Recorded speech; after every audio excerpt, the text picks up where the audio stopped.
Assalamualaikum warahmatullahi wabarakatuh. Perkenalkan, nama saya Nadia Rezeki Ananda. Saya mahasiswa pasca sarjana Magister Pedagogi Universitas Lancang Kuning. Kali ini saya akan mengikuti ujian lisan dari mata kuliah Psikologi Pendidikan yang diampu oleh dosen hebat saya, Ibu Dian Marisa MID. Izinkan saya sebelum menjawab pertanyaan, saya akan menyanyikan sebuah lagu pembiasaan pagi sebelum masuk ke dalam kelas, yakni lagu anti bully.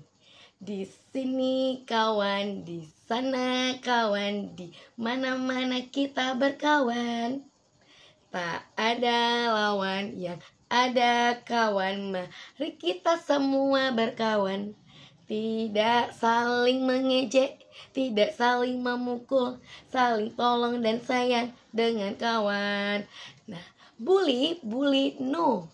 Sayangi teman, yes. Dari kelima kasus yang telah saya pelajari, saya yang paling mengusik, yang paling menggugah bagi diri saya nih, kasus tentang sistem sekolah dalam mengatasi perundungan. Nah, karena kita ketahui bahwa bully itu no, sayangi teman yes. Nah, di sini saya selaku guru pembimbing khusus dari Kemendikbud, saya setiap tahunnya menerima siswa yang berkebutuhan khusus. Nah, inilah siswa yang lemah, siswa yang ABK yang kita sebut berkebutuhan khusus ini, anak berkebutuhan khusus, menjadi korban utama dalam pembulian, dalam perundungan. Oke, di sini perundungan bukan hanya soal pelanggaran aturan, tetapi menyangkut luka emosional, kehilangan rasa aman, dan matinya kepercayaan dan dalam komunitas belajar. Saat sekolah hanya merespons secara reaktif tentang pembulian ini dengan skorsing saja, teguran keras saja, seringkali agar masalah tidak tersentuh, tidak teratasi, dan relasi yang rusak tidak pernah dipulihkan. Baiklah, kasus ini sangat mengusik dan menggugah saya, yakni dengan sistem sekolah dalam mengatasi perundungan, di mana dengan kaitannya adalah praktik pembelajaran di kelas utamanya itu. Kenapa banyak terjadi itu di kelas? Nah, di sini kasus ini menyadarkan saya bahwa pembelajarannya efektif tidak mungkin terjadi dalam lingkungan yang tidak aman secara emosional. Seringkali guru terlalu fokus pada lingkungan yang hanya memberikan penyampaian materi saja, yakni dengan pencapaian target nilai, target kurikulum, pembelajaran yang menarik, tapi tanpa menyadari bahwa ada siswa yang datang ke kelas dengan luka sosial akibat perundungan dan bully ini. Kenapa? Ya, di sini bahwa baik fisik yang dilakukan maupun verbal terdapat yang dialami korban bullying atau perundungan itu. Peristiwa ini mengubah cara pandang saya sebagai pendidik bahwa praktik pembelajaran di kelas bukan hanya soal strategi pembelajaran, tetapi juga soal menciptakan relasi yang hangat, ruang kelas yang nyaman, ruang dialog yang terbuka bagi siswa dan guru, dan terciptanya budaya positif, budaya kelas yang saling menghargai. Dan di sini saya berbagi bahwa saya sebelum masuk pembelajaran, sebelum masuk awal kelas ini adalah saya melakukan keyakinan kelas bahwa apa saja yang kesepakatan kelas yang sama-sama kita sepakati untuk menciptakan budaya positif di dalam kelas saya.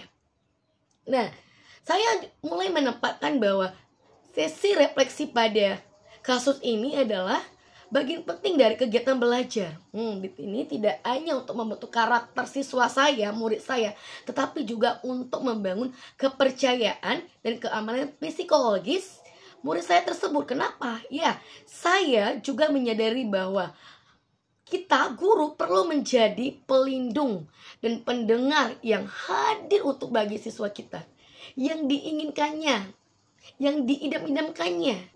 Nah, dengan mengintegrasikan pendekatan restoratif seperti segitiga restitusi.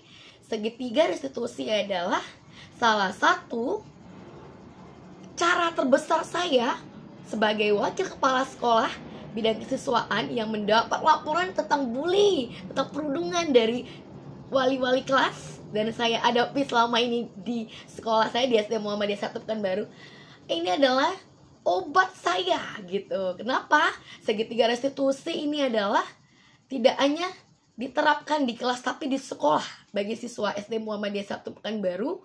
Segitiga restitusi adalah kita masukkan ke dalam rutinitas kelas kita. Ya sudah saya kolaborasi bersama kepala sekolah, yang sudah saya sosialisasikan dari mana saya mendapat ilmu segitiga restitusi ini dalam guru penggerak saya. Saya mengikuti guru penggerak angkatan 7 Kota Pekanbaru. Bahwa mendapat ilmu tentang segitiga restitusi ini saya sosialisasikan dengan kepala sekolah dan guru-guru hebat, tentunya kepada orang tua wali murid saya di SD Muhammadiyah 1 Pekanbaru. Dengan segitiga restitusi ini, saya melihat bahwa siswa tidak hanya belajar materi pembelajaran saja, tidak ingin mendapat nilai saja, tetapi juga belajar tentang empati, tanggung jawab, dan penyelesaian konflik secara hebat, secara sehat di SD Muhammadiyah 1 Pekanbaru. Nah, selanjutnya, salah satu teori utama dalam psikologi pendidikan yang sangat membantu saya memahami dan mencari solusi dalam kasus perundungan di sekolah adalah teori regulasi diri, yang kita sebut dengan self-regulation theory. Teori ini menjelaskan bagaimana individu mengelola emosi, perilaku, dan pikirannya untuk mencapai tujuan tertentu, termasuk dalam konteks sosial dan pembelajaran. Dalam kasus perundungan, seringkali pelaku tidak memiliki kemampuan regulasi emosi yang memadai. Mereka bereaksi impulsif, mengekspresikan frustasi dengan cara menyakiti orang lain, atau tidak mampu memahami dampak bahwa itu tidak benar, bahwa itu dampak tindakan terhadap korban yang sudah dia lakukan. Di sisi lain, korban pun seringkali kesulitan mengomunikasikan ketidaknyamanannya secara asertif. Dengan memahami teori regulasi ini, saya menyadari pentingnya membekali siswa saya, peserta didik saya di SD Muhammadiyah 1 Pekanbaru spesialnya, merespon tekanan secara sehat dan mengelola bahwa konflik secara reflektif. Nah, di sini saya membekali siswa dengan dini bahwa adanya keterampilan sosial emosional sejak dini, apalagi di SD ya. Bahwa di sini adalah pendekatan seperti segitiga restitusi. Pendekatan segitiga restitusi yang sudah saya bahas tadi adalah obat terampuh saya ketika saya mendapat sebuah konflik perundungan atau masalah perundungan, bahwa masalah pembulian di SD Muhammadiyah 1 yang saya lakukan adalah segitiga restitusi. Nah, ini adalah bahwa sangat sejalan dengan prinsip regulasi diri karena membantu siswa berhenti sejenak, merefleksi perbuatannya, dan memilih tindakan perbaikan dengan kesadaran penuh. Ya, ini ahli-ahli bahwa sekedar hanya menghukum, guru dapat menjadi fasilitator terhebat untuk pertumbuhan emosional siswa dan moral siswa. Di sini, maka dari itu, teori regulasi diri ini juga sangat membantukan saya bahwa bukan hanya menjadi landasan pemahaman terhadap perilaku perundungan dan pembulian saja, tetapi juga menawarkan arah konkret dalam membangun sistem intervensi yang mendidik dan memulihkan dalam konflik perundungan dan pembulian di SD Muhammadiyah 1 Pekanbaru. Tentunya ini adalah refleksi bahwa saya telah melaksanakan sosialisasi yang saya dapat ilmu dari segitiga restitusi dalam guru penggerak tersebut.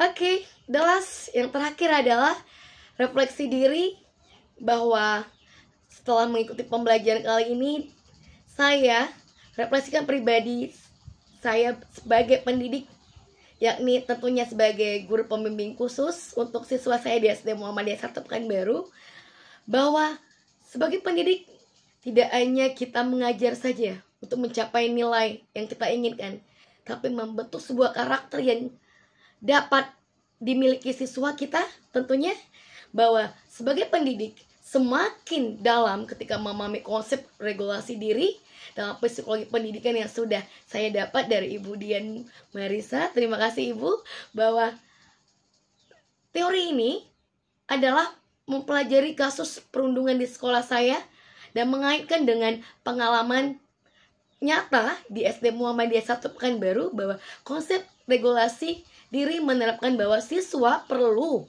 belajar mengelola emosinya, perilakunya, dan pengambilan keputusan secara sadar dan bertanggung jawab apa yang sudah dia lakukan. Hal ini tidak akan tumbuh melalui hukuman semata saja, tetapi melalui pendampingan yang empatik dan konsisten. Dari saya tentunya wali kelas dan wali kelas setiapnya yang sudah saya sosialisasikan segitiga restitusi di SD Muhammadiyah 1 Pekanbaru, sebagaimana saya sudah dapat ilmunya dari guru penggerak. Di sini saya sudah sosialisasikan kepada kepala sekolah, guru-guru hebat saya di SD Muhammadiyah 1 Pekanbaru, dan tentunya orang tua wali murid di SD Muhammadiyah 1 Pekanbaru. Di sini saya teringat bahwa pada seorang siswa yang beberapa kali terlibat konflik karena ada catatan buku hijau namanya di SD Muhammadiyah 1, saya memegangnya karena saya wakil kepala di bidang kesiswaan. Buku hijau yang ada buku kasusnya. Di sini beberapa nama dia terus. Di sini adalah bahwa terlihat bahwa siswa itu mengganggu temannya, selalu tidak merasa bersalah. Nah, di sini ketika awalnya saya hanya memberikan teguran saja bahwa mencatat nama dia ketika melakukan kesalahan di buku kasus saya, tapi di sini setelah saya melakukan mendapat ilmu dari Ibu Dian bahwa dalam pembelajaran psikologi pendidikan tentunya saya mencoba menerapkan prinsip yang segitiga restitusi yang sudah saya pelajari tersebut, yang sudah saya dapat, bahwa siswa saya ajak untuk berdialog bagaimana menstabilkan emosinya, lalu bersama-sama merefleksikan nilai yang dilanggar dan mencari solusi perbaikan tersebut agar dia tidak mengulangi lagi konflik yang sudah dia buat. Nah, hasilnya luar biasa, amazing. Kenapa? Siswa itu bukan hanya mengakui kesalahan, tetapi juga menuliskan permintaan maaf dan berinisiatif membantu temannya di kelas sebagai bentuk pemulihan relasi. Dari situ saya benar-benar memahami regulasi diri bukan hasil dari tekanan, tapi dari proses sadar yang dipandu oleh kepercayaan dan komunikasi yang tepat dari siswa tersebut. Nah, teori ini tidak lagi saya pahami secara konseptual, tapi telah menjadi prinsip dalam tindakan saya selaku wakil kesiswaan. Saya lakukan dalam kehidupan sehari-hari saya sebagai pendidik dan wakil kepala sekolah tersebut.